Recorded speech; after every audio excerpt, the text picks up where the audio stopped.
The prairie yawned wide beneath the faded sky, its golden skin restless with wind. Grass bowed low as if in prayer, and the sun, swollen and near the end of its long descent, bled rust and ochre across the land. She stood at the edge of the ridge where the land fell away into the world below and watched, always watched. Mara Hale had been up there every evening since the spring thaw, her boots planted firm in dirt cracked with old drought. She wore a coat too heavy for the season, but it clung to her like memory, a thing she couldn't cast off. Her eyes scanned the distance with a hunger that did not belong to hunger alone. Behind her the land was sparse but lived in, a rough-sawn cabin, smoke trailing from its crooked chimney, and a paddock where an aging mare grazed, ears flicking to the wind. She did not turn when the barn door groaned open, or when the clatter of pail and hoof met the air. Those sounds belonged to her brother, Tomas, who had come home from the war with a limp and silence heavy as stone. He had not asked why she stood out here each evening.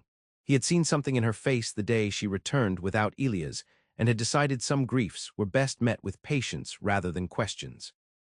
Her hand drifted to her hip, where the pistol holstered there felt cold, as it always did in the dying light.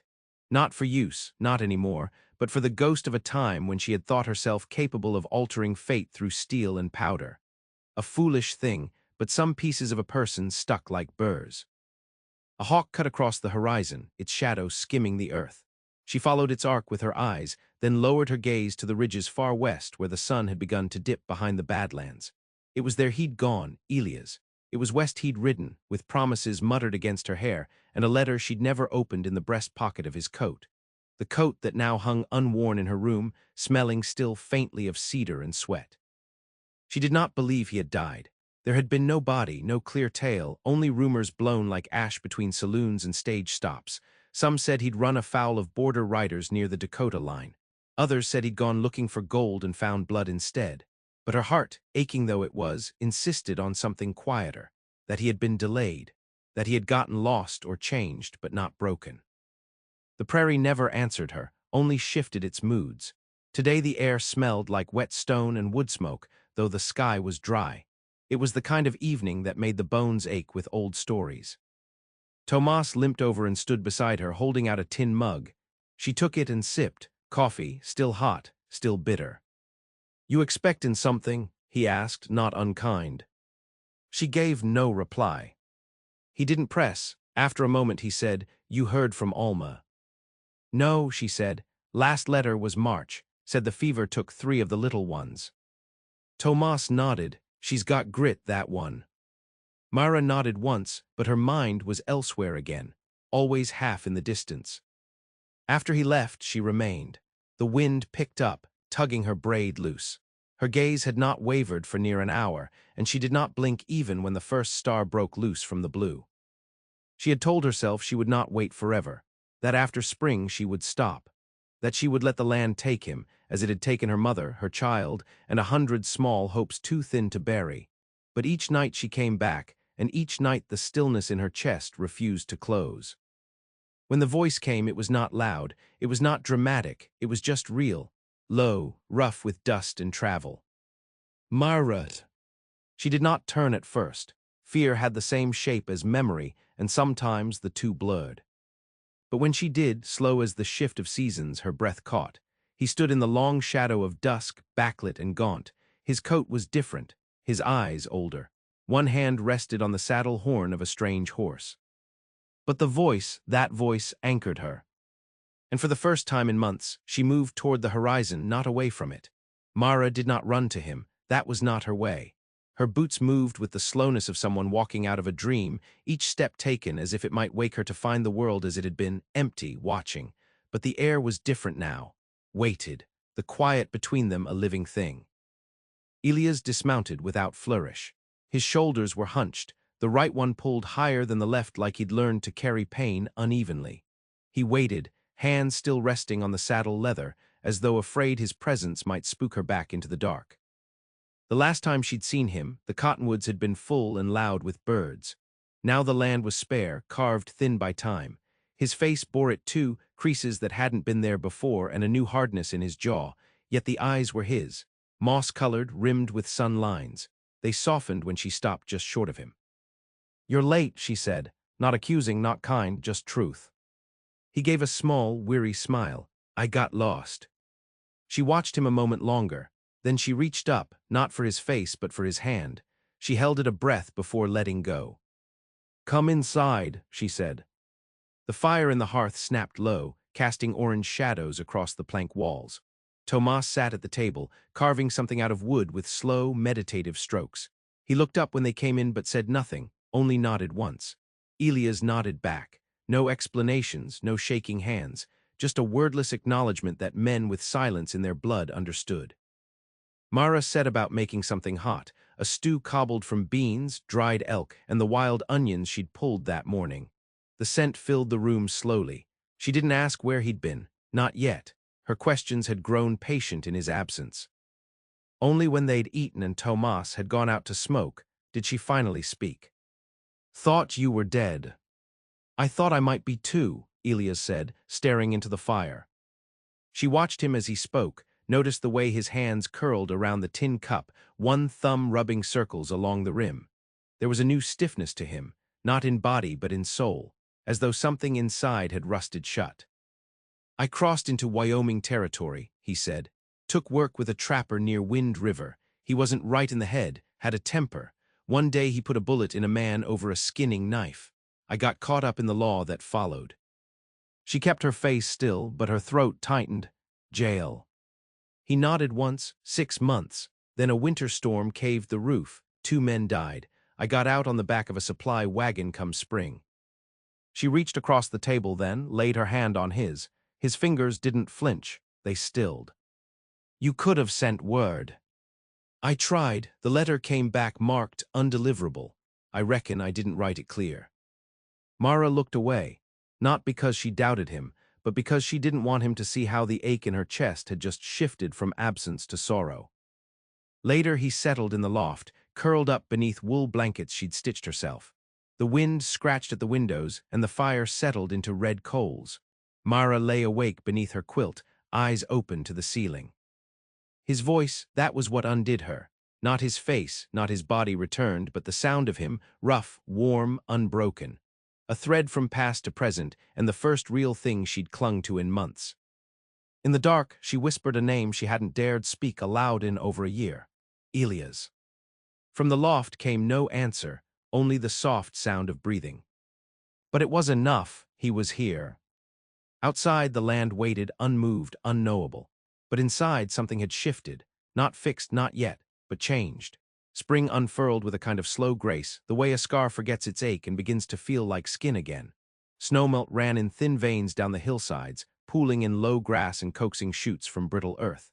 The air carried birdsong now, tentative, high-pitched, as though even the sparrows needed time to believe the cold had passed. Elias stayed. He rose early with Tomas, mended fence posts, mucked the stable, split wood. He did not speak much, but neither did he retreat. He moved as though the days were owed something, and he meant to pay in labor. Tomas never questioned it. They worked side by side with a silence that built not distance, but understanding. Mara watched from the porch more than she used to. She'd rest her sewing in her lap and look out over the paddock, eyes drawn not to the horizon now, but to the man repairing the corral gate. The man who glanced up every so often, just to be sure she was still there. At night they sat near the hearth. Tomas would nod off in his chair, a half-finished carving in his lap. Elias would stretch his legs out on the rug, boots off, the weariness in his bones softened by warmth and proximity. They did not touch, not often, but once when Mara reached past him for the flint, their hands brushed, neither pulled away. Later that evening, when she rose to bank the fire, his voice stopped her. I dreamed of this place, he said, quiet, while I was gone. She didn't speak. Kept trying to remember how the light came through that east window, what it smelled like after rain, the sound of your boots on the porch. She turned, her fingers curled around the edge of the hearth. Why didn't you say any of that before? He looked up at her, and something in his eyes faltered. I thought I'd come back wrong, that maybe rememberin', it's soft would only make it hurt worse if I wasn't wanted. Her breath caught, you are wanted. They let the words hang between them like steam off a morning kettle, rising, vanishing, warming everything around it. The next morning, a rider came. Dust trailed behind him like a second shadow. He bore no badge, but he carried the tension of law or something close to it. His name was Calder, and he bore a wide scar across his neck that pulled his words sideways. "Look in for Elias Grant," he said, when Tomas met him at the edge of the property. Mara heard her brother's voice outside, calm and clipped. Then the screen door opened, and Calder stepped into her kitchen without waiting for permission. Elias stood up from the table, slow and steady. "I'm Grant," he said. Calder's eyes narrowed. "Got word you were seen north of Cheyenne. Man you rode with's dead. There's a bounty out of Laramie says you were part of it." "That's a lie," Elias replied. "No heat, just fact." "Don't care. I'm paid to bring you in, not sort truth from smoke." Mara stepped between them. "He's not going anywhere." Calder looked at her with something like pity. "Ma'am, I seen folks hide behind folk like him before. Never ends well." "He didn't hide," she said. "He came back." The standoff stretched thin. Tomas stepped in then, rifle balanced across his arm, his stance casual but pointed. Calder studied them all. "You got 3 days," he said finally. "Then I come back with others." He left the way he came, trailing dust and warning. That night Elias didn't sleep in the loft. He sat out beneath the stars, back resting against the barn wall, a bottle beside him and the past coiled tight in his shoulders. Mara found him there just before dawn, her shawl wrapped tight, her boots wet with dew. "You should go," she said, though her voice was not sure. He looked up and leave again. She sank down beside him, knees drawn to her chest. "I don't know what's right, only what I can't stand to lose again." The wind sighed low through the dry brush. Morning was near. She watched the eastern sky lighten. "Then maybe I stay," Elias said, "and we find a way to make it right together." She leaned her head to his shoulder. The first light kissed the edge of the hills. And for the first time in all those months, she did not watch the horizon. She closed her eyes and listened instead.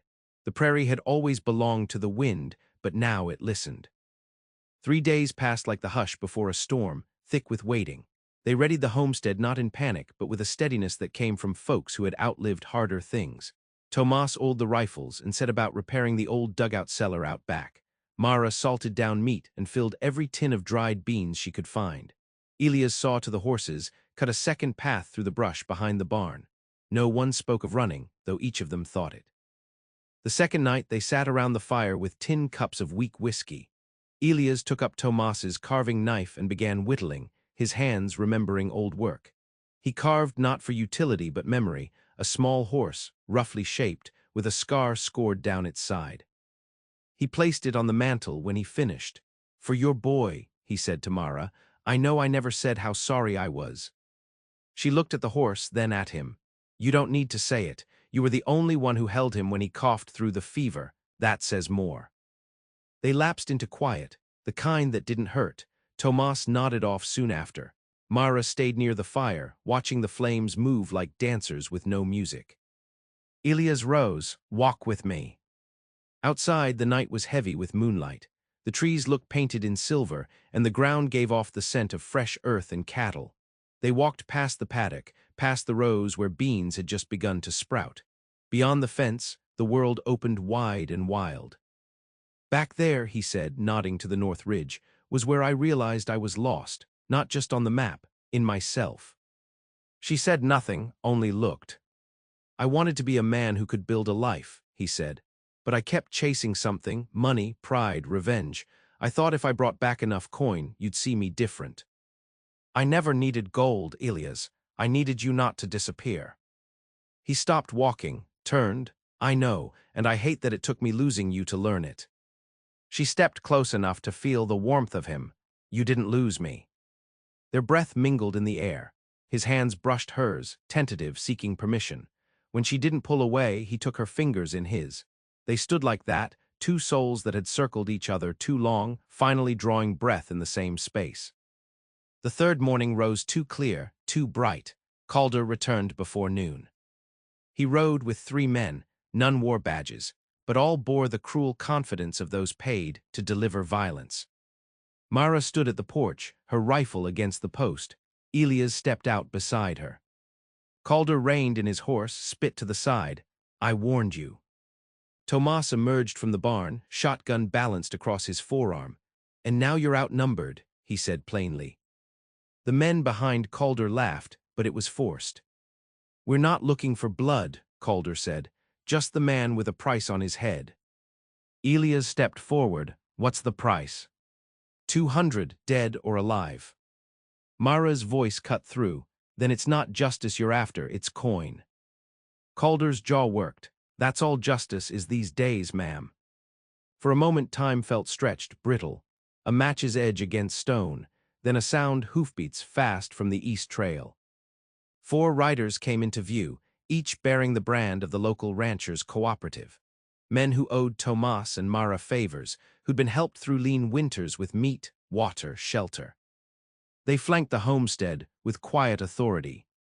Calder's eyes flicked to them, then back to Elias. This isn't done. No, Mara said. It's just begun, but it's not you who decides how it ends.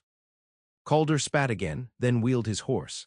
The others followed, stiff-backed, angry but not brave enough to test the odds.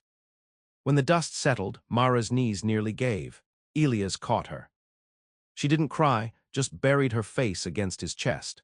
He held her like he would never again take it for granted. That night they sat outside long after the fire had burned down. She watched the stars, and he watched her. You still look west, he asked. She shook her head slowly. Not anymore. He ran his fingers through her hair, slow, reverent. What changed? Her voice was steady, but her heart beat loud in her ribs. You stopped being the horizon. And he understood that he had become something nearer, something real, not a hope out there, but a hand beside hers, a voice that had found its way back not just to the land, but to her. Summer came quiet to the hills, not in heat or in haze, but in the small ways the world softened, berry bushes fat with fruit, creek beds swelling steady, horses flicking their tails in lazy rhythm. The days stretched long and golden, and the wind, once restless, now drifted gentle like it, too, had settled. The cabin changed with the season. Elias fixed the door that always stuck in damp weather. Mara painted the kitchen window frame in a pale sky blue. Tomas built a pen for chicks and spent mornings humming tunes he thought no one heard. Their lives began to weave back into something whole. Yet still, now and again, shadows showed up. A letter arrived from Cheyenne, addressed to Elias in a hand he didn't recognize. He read it alone on the back porch, the sun behind him casting a long silhouette across the planks. Mara found him there an hour later, the letter folded small and creased with thumb lines. Trouble, she asked.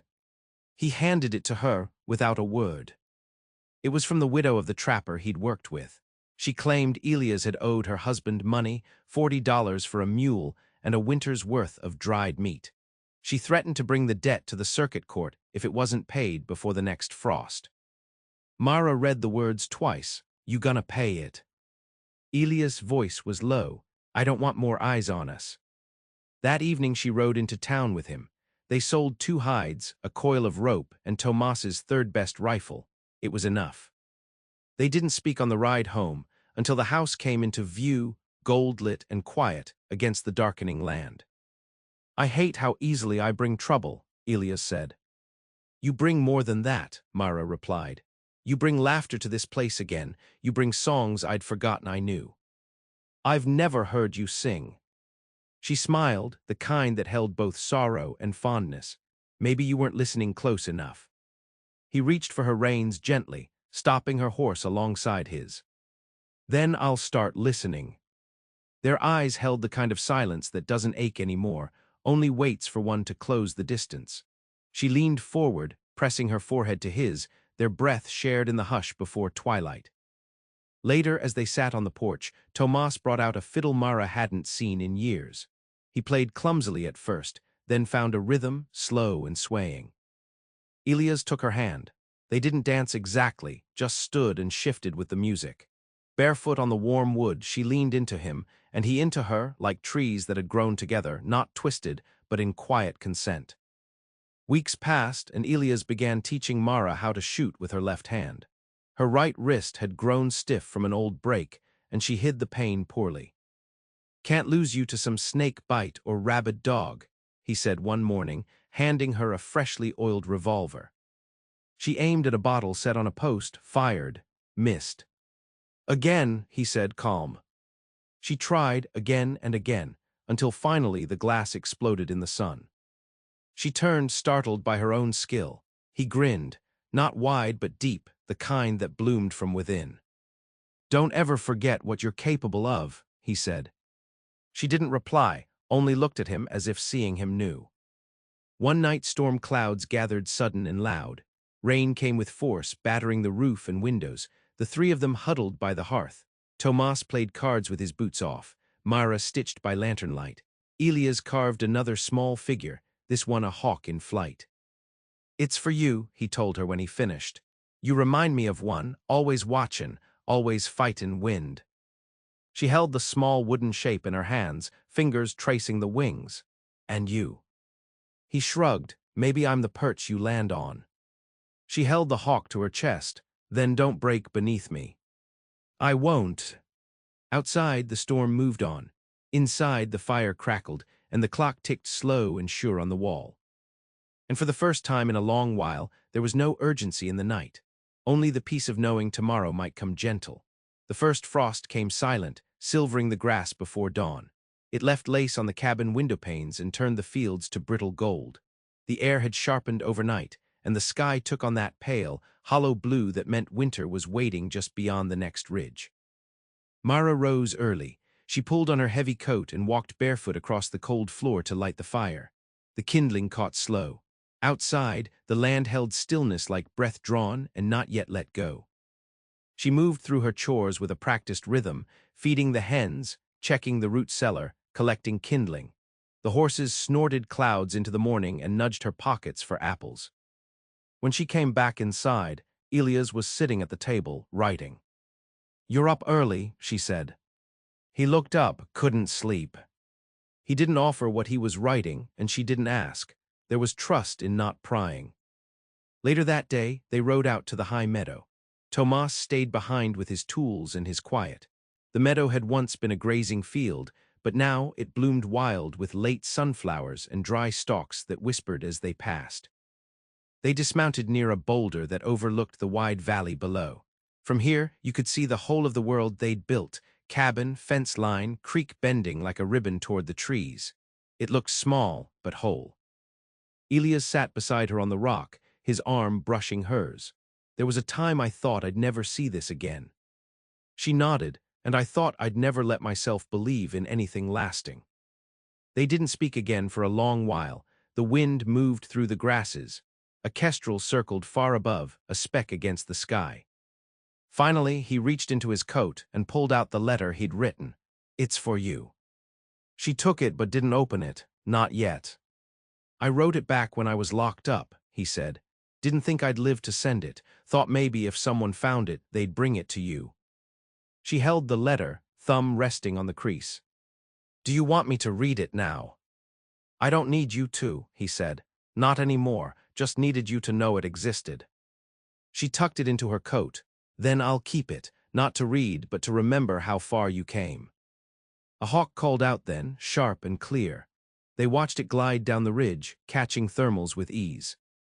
On the ride back, Elias reached for her hand. They rode like that, slow and sure, with the reins looped loose and their hands joined across the gap. That night after the supper was cleared and the fire had burned low, Mara found him outside beneath the stars. They're brighter tonight, she said, settling beside him. Maybe we're just seeing clearer. She leaned her head to his shoulder, and they sat in the hush of the land. Somewhere inside, Tomas plucked the strings of his fiddle again, just a few notes, broken and spare. Elias whispered, I think we're safe. And Mara, who had once lived by the habit of watching horizons and bracing for loss, let her heart believe it. The wind rustled dry leaves across the yard. The stars did not fall. The world did not end. Instead, she felt the rise and fall of his breath beside her, felt the solid, quiet promise of a life not untouched by pain, but chosen still, chosen together. Not a rescue, a return. Not a shelter made of walls and timbers, but a home